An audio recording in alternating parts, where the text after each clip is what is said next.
Suku Kajang merupakan salah satu suku tradisional yang terletak di Kabupaten Bulukumba, Sulawesi Selatan, sekitar 200 km arah timur kota Makassar. Secara geografis, Kajang terbagi dua, yaitu Kajang Dalam yang mereka sebut Tokajang dan Kajang Luar, yaitu orang-orang yang berdiam di sekitar suku Kajang yang relatif modern. Mereka disebut Taulembang. Daerah Kajang Luar adalah daerah yang sudah bisa menerima peradaban teknologi seperti listrik. Berbeda halnya dengan Kajang Dalam. Suku Kajang Dalam adalah suku yang masih mempertahankan dengan kuat aturan adat istiadat dan budaya warisan leluhur mereka. Itulah sebabnya di daerah Kajang Dalam tidak ada listrik. Bukan hanya itu, apabila kita ingin masuk ke dalam kawasan Amat Toa, kita tidak boleh memakai sendal, karena sendal dibuat dari teknologi modern, jadi harus bisa nyeker ya guys. Bentuk rumah Kajang Dalam dan Kajang Luar sangat berbeda. Di Kajang Luar, dapur dan tempat buang airnya terletak di bagian belakang rumah.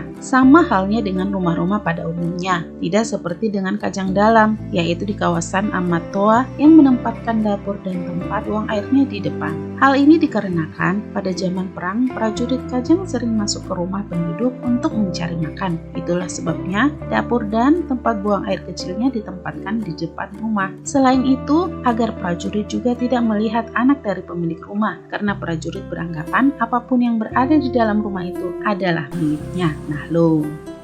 Hitam merupakan sebuah warna adat yang kental akan kesakralan, dan bila kita memasuki kawasan Amat Toa, pakaian kita itu harus berwarna hitam ya guys. Lupakan memakai pakaian warna-warni bila ingin ke sini. Mengapa warna hitam? Karena bagi masyarakat Amat Toa, hitam itu sebagai bentuk persamaan dalam segala hal, termasuk kesamaan dalam kesederhanaan. Tidak ada kan warna hitam yang lebih baik antara yang satu dengan yang lain. Semua hitam itu sama. Emangnya ada warna hitam muda dan hitam tua? Semuanya sama-sama hitam kan guys? Sarung hitam yang dikenakan laki-laki merupakan buatan mereka sendiri yang dilakukan dengan menenun, kemudian direndam dalam larutan yang terbuat dari daun tarum yang menyebabkannya menjadi hitam pekat. Pakaian perempuan pun terdiri dari sarung dan baju kodok yang berwarna hitam pekat.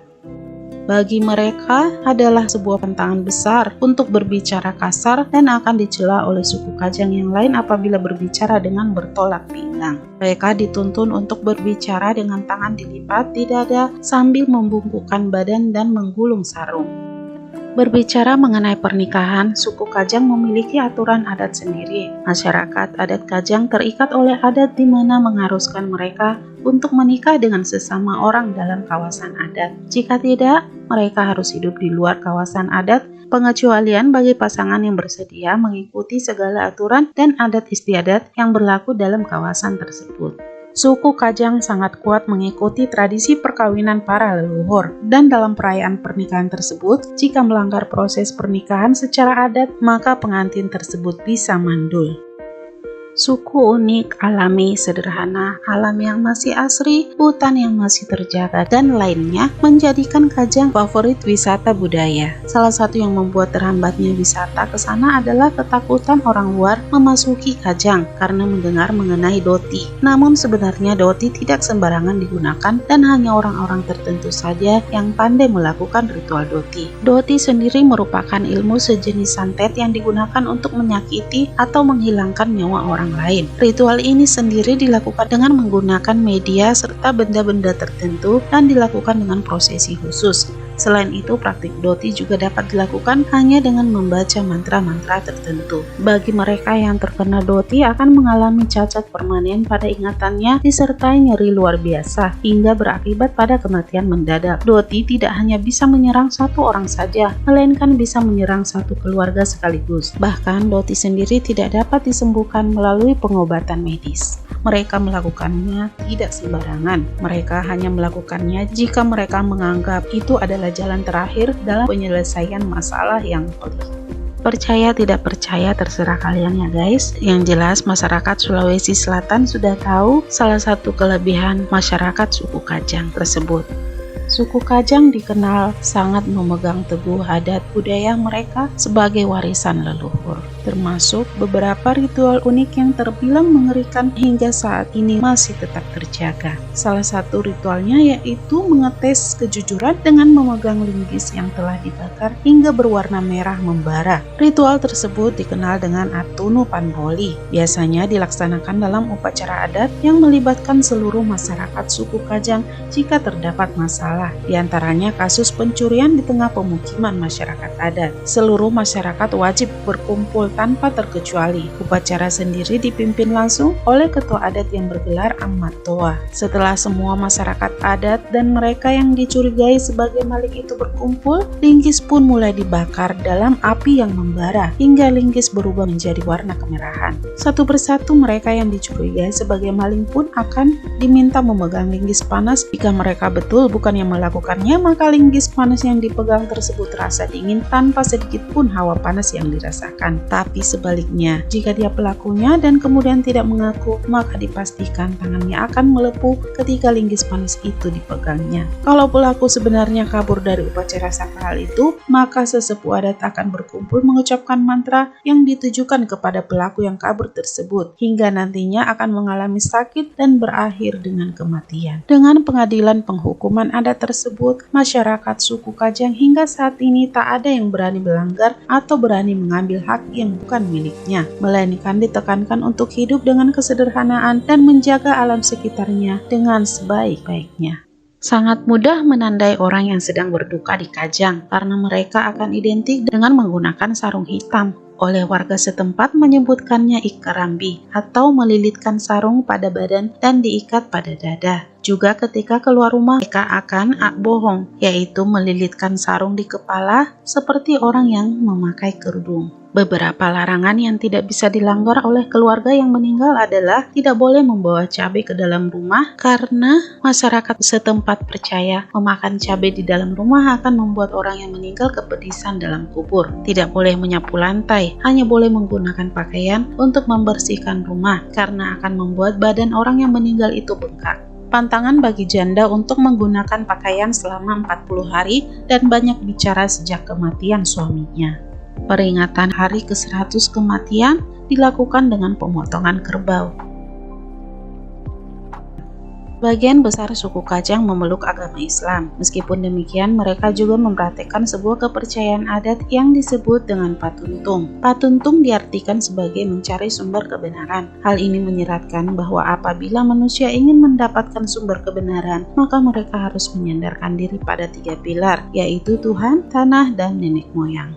Manusia Kajang pertama mereka sebut Amatoa, yaitu nenek moyang mereka yang telah diberi perintah atau pasang yang berisi panduan hidup suku Kajang dalam segala aspek kehidupan dari generasi ke generasi. Kajang sendiri diwajibkan untuk memenuhi pasang tersebut. Apabila mereka melanggarnya, maka berbagai macam hal buruk akan terjadi dalam kehidupan mereka. Keberadaan Amatoa diyakini sebagai mediator atau penghubung antara manusia dengan Tuhan. Amatoa juga disebut sebagai manusia pertama yang mendirikan komunitas suku Kajang, sekaligus pemimpin tertinggi mereka. Menurut cerita yang berkembang, Amatoa turun ke perkampungan suku Kajang dengan mengendarai burung Kajang yang konon diyakini sebagai cikal bakal terciptanya manusia.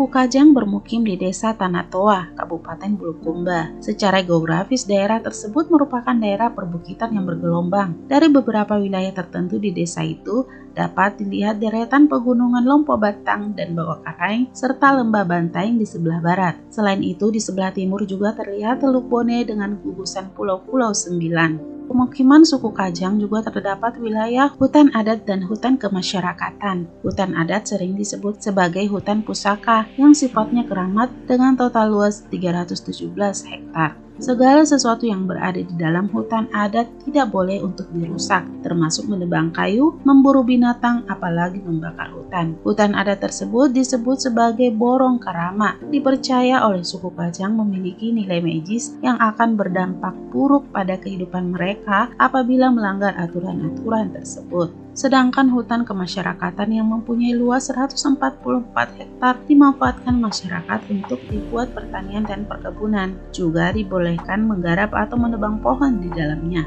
Meskipun demikian, mereka diwajibkan untuk menanam terlebih dahulu bibit pohon dengan jenis yang sama sebelum ditebang. Hasil hutan itu mereka garap dan nikmati bersama masyarakat suku Kajang. Wah, beginilah seharusnya orang melestarikan hutan ya guys.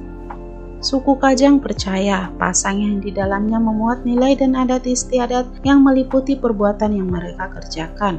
Adat istiadat yang mereka junjung antara lain nilai kejujuran yang merupakan nilai utama ajaran pasang, nilai sabar atau sabara yang harus dimiliki oleh seluruh suku Kajang. Juga percaya bahwa dunia ini hanyalah tempat persinggahan sementara untuk menuju akhirat. Untuk bisa menjangkau kehidupan akhirat yang baik, mereka perlu menerapkan pola hidup yang sederhana. Hidup dengan cara sederhana menurut mereka merupakan cara atau ideologi yang mempengaruhi cara mereka dalam memenuhi kebutuhan kesehariannya. Sikap tidak berlebihan alias sederhana tersebut kemudian akan berdampak pada cara mereka memenuhi kebutuhan pakaian, sawah, kebun, rumah, dan pemanfaatan sumber daya hutan secara tidak berlebihan dan serampangan. Itu dia pembahasan kita mengenai suku Kajang, adat istiadat, bahasa, dan budaya. Semoga bisa bermanfaat dengan menambah ilmu pengetahuan kita tentang suku-suku yang berada di Sulawesi Selatan.